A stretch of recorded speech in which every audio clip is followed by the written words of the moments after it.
ವಿಶೇಷವಾದಂತಹ ಪ್ರೀತಿಯಿಂದ ಸ್ವಾಗತಿಸ್ತಾ ಮೊದಲಿಗೆ ಕುಳಿತಿದ್ದಾರೆ. ಬಹಳ ಸಂತೋಷದ ವಿಚಾರ. ಆಶಾವಾದ ಬಂದಿದ್ದಾರೆ. ಇನ್ನೊಂದು ಸಮುದಾಯಕ್ಕೆ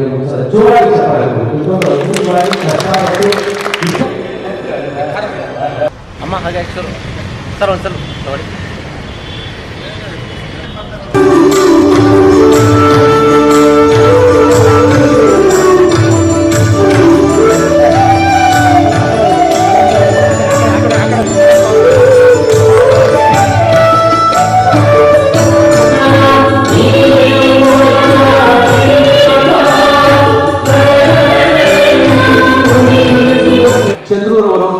ಟುಡೇ ಕನ್ನಡ ಚಾನೆಲ್ನ ಚಂದ್ರು ಅವರು ಸಂಸ್ಥಾಪಕರು. ಅವರು ಜೋರಾಗಿ ಚಪ್ಪಾಳೆ ಕೊಟ್ಟರೆ ಇವತ್ತು ಈ ಒಂದು ಕಾರ್ಯಕ್ರಮ ಜೋರಾಗಿ ಒಂದು ಚಪ್ಪಾಳೆ ನಿಮ್ಮಿಂದ ನಾವು ಬೈಬೋದ. ಇದಪ್ಪ ಕನ್ನಡಿಗರ ನಿಜವಾದ ಶಕ್ತಿ, ಒಗ್ಗಟ್ಟು. ಅಂದ್ರೆ ಏನು ಅಂತಂದ್ರೆ ಕರ್ನಾಟಕದ ವಿಶೇಷತೆ ಏನು ಅಂತಂದ್ರೆ ನೀರು ಕೇಳಿದ್ರೆ ಪಾಠ ಕೊಡ್ತಾರೆ. ಇಂಥ ಒಂದು ವಿಶೇಷವಾದ ಭೂಮಿಯಲ್ಲಿ ನಮ್ಮಿಂದ ಜೋರಾದ ಕರ್ನಾಟಕವನ್ನ ಬಯಸ್ತಾ ಇದ್ದೇನೆ. ಎಷ್ಟು ಸಂತೋಷ ಆಗತ್ತೆ. ಸಂತೋಷ. ನಾನು ನಿಮ್ಮ ಪ್ರೀತಿಯ ಭಕ್ತ. ನಾನೇನೂ ಅಲ್ಲ, ನಿಮ್ಮೆಲ್ಲರ ಸೇವಕ, ನಿಮ್ಮೆಲ್ಲರ ಸ್ನೇಹಿತ, ನಿಮ್ಮೆಲ್ಲರ ಮನೆಯವರು. ಧನ್ಯವಾದಗಳು. ಕೇವಲ ಪುರುಷ ಚಪ್ಪಾಳೆ ಹೊಡಿತಾರಲ್ಲ, ನೋವುಗಳು, ಸಮಸ್ಯೆಗಳು ಎಲ್ಲವೂ ಕೂಡ ಮರೆತು ಹೋಗ್ತವೆ ಅಂತ ಅನೇಕ ಮನೋವೈದ್ಯರು ಹೇಳ್ತಾರೆ. ಹಾಗೆ ಎಲ್ಲ ಧರ್ಮದ ಗುರುಗಳು ಸಹ ಇದನ್ನೇ ಬೋಧನೆ ಮಾಡ್ತಾರೆ. ಆ ಅಂಶಗಳನ್ನ ಸ್ಮರಿಸಿಕೊಳ್ತಾ ಇಂದಿನ ಕಾರ್ಯಕ್ರಮದ ಬಗ್ಗೆ ಹೇಳಬೇಕು ಅಂತಂದ್ರೆ, ಈ ಕಾರ್ಯಕ್ರಮಕ್ಕೆ ನಮ್ಮ ಅಕ್ಷತಾ ಮೇಡಮ್ ಅವರು ಬಂದಿದ್ದಾರೆ. ದಯಮಾಡಿ ವೇದಿಕೆಗೆ ಬಂದು ಅಲಂಕರಿಸಬೇಕು ಅಂತ ವಿನಂತಿಸಿಕೊಳ್ತೇನೆ. ಹಾಗೆ ನಮ್ಮ ಕೌಟುಂಬಿಕ ವ್ಯವಸ್ಥೆಯ ಒಂದು ಆರೋಗ್ಯವನ್ನ ಕೆಡಿಸ್ತಾ ಇವೆ. ಸಾಮಾಜಿಕ ಜವಾಬ್ದಾರಿಯನ್ನ ಮೆರೆಯುವಂತಹ ಮಾಧ್ಯಮಗಳು ಯಾವುದಾದ್ರು ಇದೆಯಾ ಅಂತ ಬಹಳಷ್ಟು ಜನ ನೀವು ಅನ್ಕೊಂಡಿರ್ತೀರಿ. ಮತ್ತೊಮ್ಮೆ ಸರ್ ತಮಗೆ ಕೈ ಜೋಡಿಸಿ ನಮಸ್ಕರಿಸ್ತೇವೆ. ನಿಮ್ಮ ಉತ್ಕೃಷ್ಟವಾದ ನಿಮ್ಮ ವ್ಯಕ್ತಿತ್ವಕ್ಕೆ ಶರಣಾರ್ಥಿ ಸರ್. ಶುಚಿ ಮತ್ತು ರುಚಿಯಿಂದ ಇರುವ ಈ ಕೆಲಸ, ಶ್ರಮಿಕ ವರ್ಗದ ಕೆಲಸಕ್ಕೆ ಬೆಲೆ ಕಟ್ಟಲಾದಂತಹ ಕೊಡುಗೆಯನ್ನು ಇವರು ನೀಡಿರುತ್ತಾರೆ. ಜೋರು ಚಪ್ಪಾಳೆಗಳು, ಅಭಿನಂದನೆಗಳು ಸಲ್ಲಿಸಲಾಗುತ್ತದೆ. ಧನ್ಯವಾದಗಳು ಮತ್ತು ಅಭಿನಂದನೆ. ಪ್ರಸಿದ್ಧ, ಈಗ ಇವರದ್ದಾದ್ಮೇಲೆ ಪ್ರಸಿದ್ಧ ರಂಗ ಕಲಾವಿದರಾದಂತಹ ಶಂಕರ್ ಭಟ್, ವಿ.ಎನ್. ಅಶ್ವಥ್, ರಾಮಕೃಷ್ಣಯ್ಯ, ಪತ್ರಕರ್ತರಾದಂತಹ ಗಜೇಂದ್ರ, ರಜನಿ ಕುಮಾರ್, ಇತಿಹಾಸ ಶಂಕರ್, ದೊಡ್ಡವಾಣಿ ವೆಂಕಟೇಶ್ ದಯಮಾಡಿ ವೇದಿಕೆಗೆ ಬರೋದಕ್ಕೆ ಸಿದ್ಧವಾಗಿರಬೇಕು ಅಂತ ವಿನಂತಿ ಮಾಡ್ತಾ ಇದ್ದೇನೆ. ಸೈನಿಕರ ನಂತರ ಮತ್ತು ಸೌರಭ ನಾಗರಾಜ್ ಪತ್ರಕರ್ತರು, ಈ ಸೈನಿಕರ ನಂತರ ಇವರು ಬರಬೇಕು. 10 ಜನ.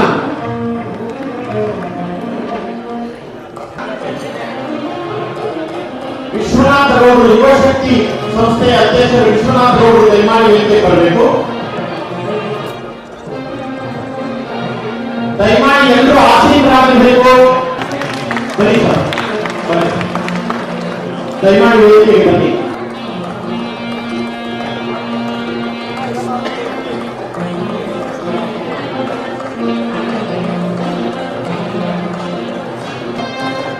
ದಯಮಾಡಿ ಆಟೋ ಡ್ರೈವರ್ಸ್ಗಳು ಬರಬೇಕು. ಎಲ್ಲರೂ ಆಟೋ ಡ್ರೈವರ್ಸ್ಗಳೆಲ್ಲ ಬನ್ನಿ. ಆಟೋ ಚಾಲಕರು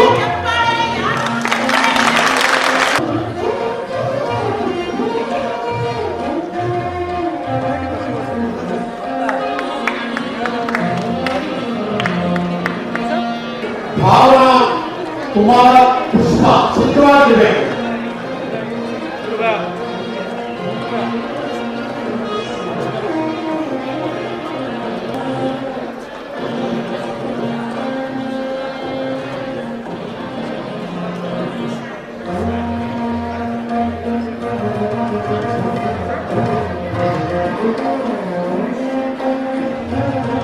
ಜಾನಪದ ಕಲಾವಿದರು ಸಿದ್ಧವಾಗಿರಬೇಕು. ದಯಮಾಡಿ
ಕುಮಾರ್ ಅವರು.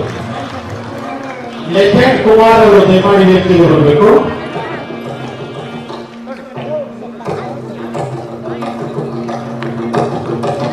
ಸ್ವಪ್ನ ಫಾರ್ಮಾಲಿಟೀಸ್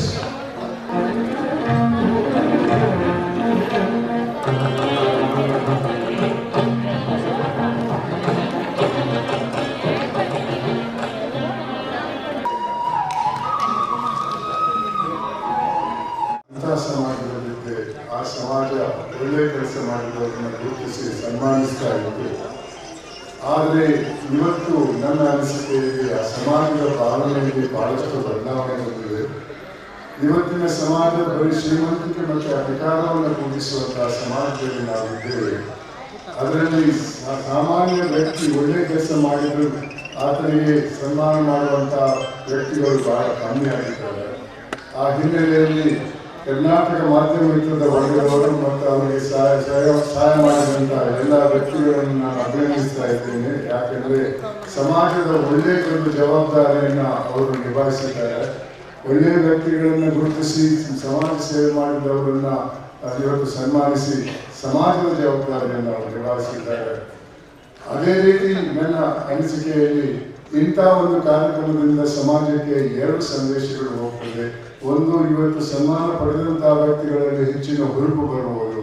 ನಾವು ಮುಂದಕ್ಕೂ ಕೂಡ ಒಳ್ಳೆ ಕೆಲಸ ಮಾಡಿದ್ರೆ ಈ ಸಮಾಜ ನಮ್ಮನ್ನ ಜಾಸ್ತಿ ಸನ್ಮಾನಿಸಬಹುದು ಅನ್ನೋದೊಂದು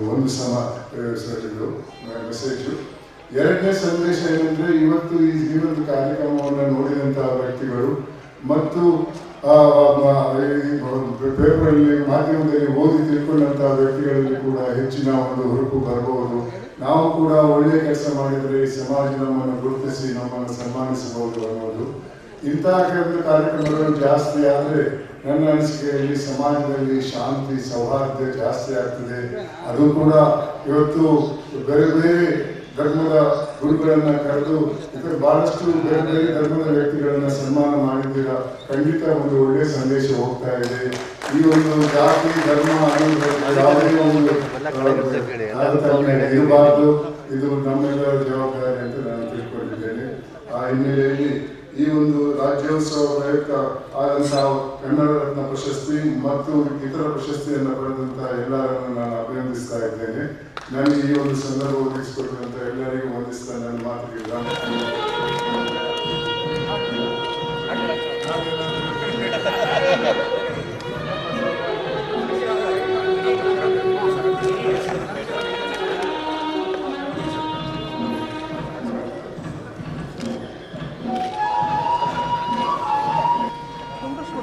ಗೀತ ವಾಹಿನಿಯ ರಿಯಾಜ್ ಅವರಿಗೆ ಈಗ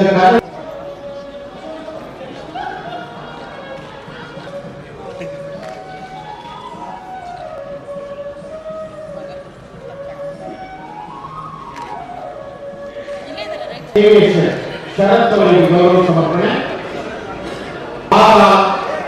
ಮತ್ತೆ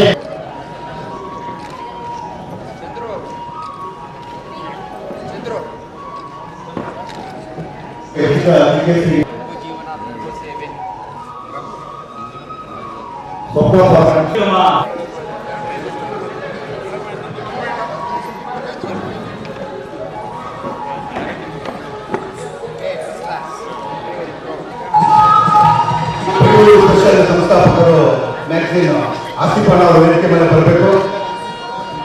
ಮಾನವೀಯವಾಗಿ ಅಜೆಂಡ ಇಟ್ಕೊಂಡಿರುವ ಆಸಿಫಣ್ಣ ಅವರು ಅಂಜನಪ್ಪ ಅವರಿಂದ ಗೌರವ ಸಮರ್ಪಣೆ, ಕನ್ನಡ ರತ್ನ ಪ್ರಶಸ್ತಿ ಪ್ರದಾನ. ಕಲಾಕ್ಷೇತ್ರದಲ್ಲಿ ನಡೆಯುತ್ತಿರ್ತಕ್ಕಂಥ ಇಂಥ ಅದ್ಭುತ ಕಾರ್ಯಕ್ರಮ, ಪತ್ರಕರ್ತರ ಈ ಕಾರ್ಯಕ್ರಮ ರೈತ ಮಹಿಳೆಯರಿಂದ ಹಿಡಿದು ಅನೇಕ ಸಮಾಜ ಕಾರ್ಯಕರ್ತರನ್ನ ಗುರುತಿಸಿ ಅದರೊಳಗಾಗಿ ನಮ್ಮ ನ್ಯಾಯಮೂರ್ತಿ ಹೆಗ್ಡೆಯವ್ರನ್ನ ಕರೆಸಿ ಅವ್ರ ಜೊತೆಯಲ್ಲಿ ನನ್ನೂ ನಿಲ್ಲಿಸಿ ಈ ಸನ್ಮಾನ ಕಾರ್ಯಕ್ರಮ ತುಂಬ ಚೆನ್ನಾಗಿ ನಡೆದಿದೆ. ಇಂಥ ಕಾರ್ಯಗಳು ಸಮಾಜದಲ್ಲಿ ಆಗಿಂದಾಗಿ ನಡೀತಾ ಇದೆ. ಒಳ್ಳೆಯ ಸಂದೇಶ ಹೋಗುತ್ತೆ. ದೇವರು ಒಳ್ಳೇದು ಮಾಡಿ. Thank you. ಅನಂತ ನಮಸ್ಕಾರಗಳು. ಕನ್ನಡ ಮಾಧ್ಯಮ ಮಿತ್ರ ಬೆಂಗಳೂರು ಇವರು ರವೀಂದ್ರ ಕಲಾಕ್ಷೇತ್ರ ಬೆಂಗಳೂರಿನಲ್ಲಿ ಅದ್ದೂರಿ ಕನ್ನಡ ರಾಜ್ಯೋತ್ಸವವನ್ನು ಆಚರಿಸಿ ಸಮಾಜದ ಎಲ್ಲ ವರ್ಗದ ಜನರನ್ನು ಗುರುತಿಸಿ ಕೆಳಮಟ್ಟದವರಿಂದ ಹಿಡಿದು BBMP ನೌಕರರಿಂದ ಹಿಡಿದು ಹಿಂದೂ ಧರ್ಮ, ಕ್ರೈಸ್ತ ಧರ್ಮ, ಬೌದ್ಧ ಧರ್ಮ ಎಲ್ಲ ಶ್ರೀರಾಮಾಚಾರ್ಯ ಇರ್ತೀನಿ. ನಾನು ಭದ್ರಾವತಿ ಶಿವಮೊಗ್ಗ ಡಿಸ್ಟಿಕ್ಕಿಂದ ಬಂದಿದ್ದೀನಿ. ನನಗೂ ಈ ಕರ್ನಾಟಕ ಮಾಧ್ಯಮ ಮಿತ್ರ ಅವರು ನನಗೆ ಮಾಡಿದ್ದಾರೆ. ಅವರಿಗೆ ನಮ್ಮ ಅಭಿನಂದನೆಗಳನ್ನು ಸಲ್ಲಿಸುತ್ತೇನೆ. ಮತ್ತು ಟಿ ವಿ ಮಾಧ್ಯಮಗಳು ಅಷ್ಟೇ ಈ ಕಾರ್ಯಕ್ರಮ ಅದ್ದೂರಿಯಾಗಿ ಈ ಕಾರ್ಯಕ್ರಮ ಅದ್ದೂರಿಯಾಗಿ ನಡೆಸಿಕೊಟ್ಟಂಥ ಈ ನಮ್ಮ ಏನು ಕರ್ನಾಟಕ ಮಾಧ್ಯಮ ಮಿತ್ರ ಬಳಗದವರಿಗೆ ನನ್ನ ಪೂರ್ವವಾದಂಥ ಧನ್ಯವಾದಗಳು. ಯಾಕೆ ನಾವು ಅವರೇ ಬರಬೇಕು, ಈ ಕಾರ್ಯಕ್ರಮ ವಿಶೇಷವಾಗಿ ಆಗಬೇಕು, ಸಂತೋಷದಿಂದಲೇ ಆಗಬೇಕು ಅಂದರೆ ನಾವೆಲ್ಲರೂ ಅರ್ತ್ಕೊಬೇಕು. ಯಾರು ವಿಶೇಷವಾಗಿ ಕೆಲಸ ಕಾರ್ಯಗಳನ್ನ ಮಾಡ್ತಾ ಇರ್ತಾರೆ ಆ ಒಂದು ಕೆಲಸ ಇಲ್ಲಿವರೆಗೂ ತಂದು ಗುರುತಿಸುತ್ತೆ. ಅದೇ ರೀತಿ ಇವತ್ತು ಮಾಧ್ಯಮ ವಿಶೇಷವಾಗಿ ಏನು ಕೆಲಸ ಮಾಡ್ಕೊಂಡು ಬರ್ತಾ ಇದ್ದಾರೆ ಪ್ರತಿಯೊಬ್ಬರು ಕೂಡ ಧನ್ಯವಾದಗಳನ್ನ ಅರ್ಪಿಸಬೇಕಿದೆ. ನಮ್ಮ ಕೆಲಸ ಕಾರ್ಯಗಳು ಯಾವತ್ತು ನಾವು ಸದೃಢವಾಗಿ ಒಳ್ಳೆಯ ರೀತಿಯಲ್ಲಿ ಮಾಡ್ತೇವೋ ಅವತ್ತು ನಾವು ಯಾರು ನಮ್ಮ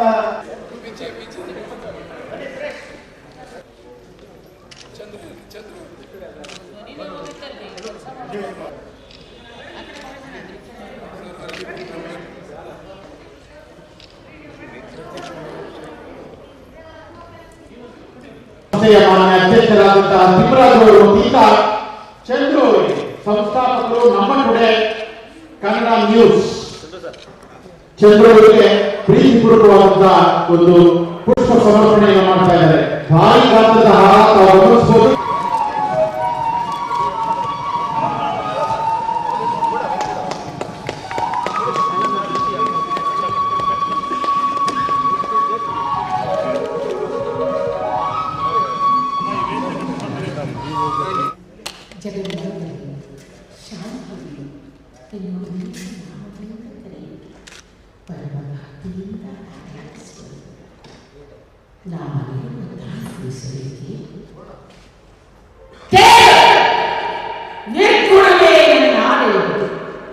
ನಿಮ್ಮಂದ ಸಂಕಟಕ್ಕೊಳಗಾದ ಸಕಲ ದೇವತೆಗಳ ಮೊರೆ ಕೇಳಿ ಸಂಪಾದಿಸಲೆಂದು ಬಂದವಳು ನಾನು. ಅಂದ ಬಳಿಕ ರಕ್ಕಸ ಬಲವನ್ನು ಕೊಂದೆ ಎಂಬುದು ಮಾತಿಗೆ ಅರ್ಥವಿತ್ತು. ನನ್ನ ಇಚ್ಛೆಯಲ್ಲಿ ರೂಪುಗೊಂಡ ಸೃಷ್ಟಿ, ನನ್ನ ಇಚ್ಛೆಯಂತೆ ನನ್ನ ಇಚ್ಛೆಯಂತೆ ಲಯಗೊಂಡಿದೆ. ಸಕಲ ಚರಾಚರಕ್ಕೆಲ್ಲ ಆದಿ ಮೂಲ ಪರಾತ್ಮರ ಪರಬ್ರಹ್ಮ ಸ್ವರೂಪರು ನಾನು. ಲೋಕದ ಸಾಮಾನ್ಯ ಸ್ತ್ರೀಯರಿಗೆ ನೀನು ಶಕ್ತಿಯನ್ನು ಹುಡುಕಲು ಬಯಸಿದರೆ ದೊರೆಯಲು ಹೇಗೆ ಸಾಧ್ಯ? ರಾಶಿಲೋ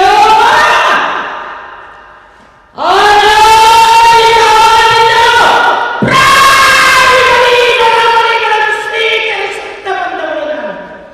ನವರಾತ್ರಿಯಲ್ಲಿ ನವದುರ್ಗೆಯನ್ನು ಆರಾಧಿಸುವವಳು. ಸಪ್ತ ಮಾತೃಕೆಯರ ಸೃಷ್ಟಿಸಿ ಪ್ರತಿಷ್ಠಿತ ಎಲ್ಲ